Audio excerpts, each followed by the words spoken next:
ग्रहण के बारे में तो हम सब जानते हैं। जब भी सूर्य ग्रहण और चंद्र ग्रहण लगता है तो हम तरह तरह की सावधानी बरतने लग जाते हैं और सबको सचेत करते हैं। लेकिन क्या आपने कभी सोचा है कि ग्रहण आखिर लगता क्यों है? आखिर क्यों सूर्य और चंद्रमा अंधेरे में खो जाते हैं? चलिए हम आपको बताते हैं कि ग्रहण के पीछे क्या पौराणिक कथा है, क्यों लगता है चंद्र ग्रहण या सूर्य ग्रहण। खगोलीय विज्ञान के अनुसार जब पृथ्वी चंद्रमा और सूर्य के बीच में आती है तो चंद्र ग्रहण होता है।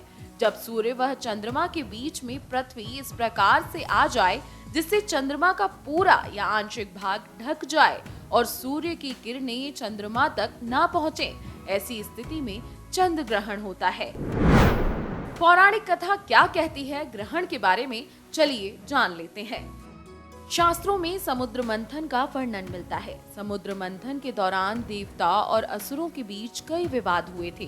कहा जाता है कि समुद्र मंथन के समय 14 रत्न बाहर आए थे। उसमें से एक अमृत कलश भी था, जिसे पाने के लिए देवताओं और दानवों में विवाद छिड़ गया था। इस समस्या को सुलझाने के लिए मोहिनी एकादशी के दिन भगवान विष्णु ने मोहिनी का अवतार लिया था। मोहिनी भेष धारण कर विष्णु भगवान ने अमृत कलश को देवताओं और असुरों के बीच समान रूप से बांटने का विचार किया। असुरों ने भी भगवान विष्णु के इस प्रस्ताव को स्वीकार कर लिया। विष्णु भगवान ने मोहिनी रूप में अमृत कलश का समान रूप में बंटवारा करने के लिए देवताओं और असुरों को अलग अलग पंक्तियों में बिठा दिया। इस बीच दैत्यों की पंक्ति में मौजूद सर्वभानु नामक राक्षस को लगा कि उसके साथ कुछ तो गलत हो रहा है। उस दैत्य को आभास हो रहा था कि मोहिनी के भेष में दानवों के साथ कोई धोखा किया जा रहा है। इसके पश्चात वो चुपचाप दानवों की पंक्ति से हटकर देवताओं की पंक्ति में सूर्य और चंद्रमा के पास जाकर बैठ गया।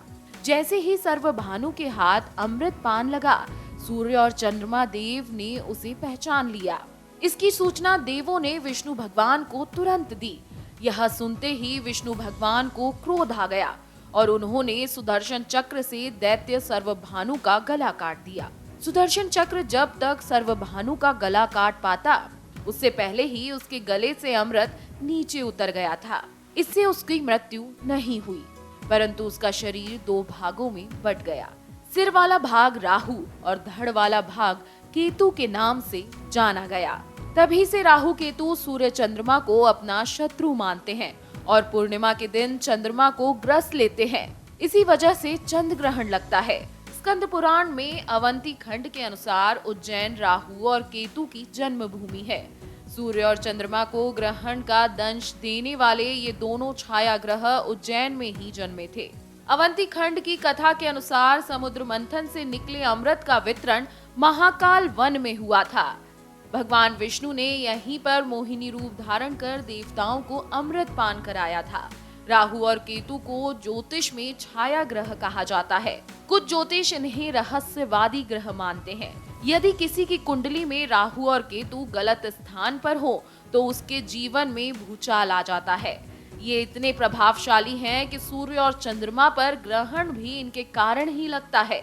यह कथा बताती है कि ब्रह्मा जी ने सिर को एक सर्प के शरीर से जोड़ दिया।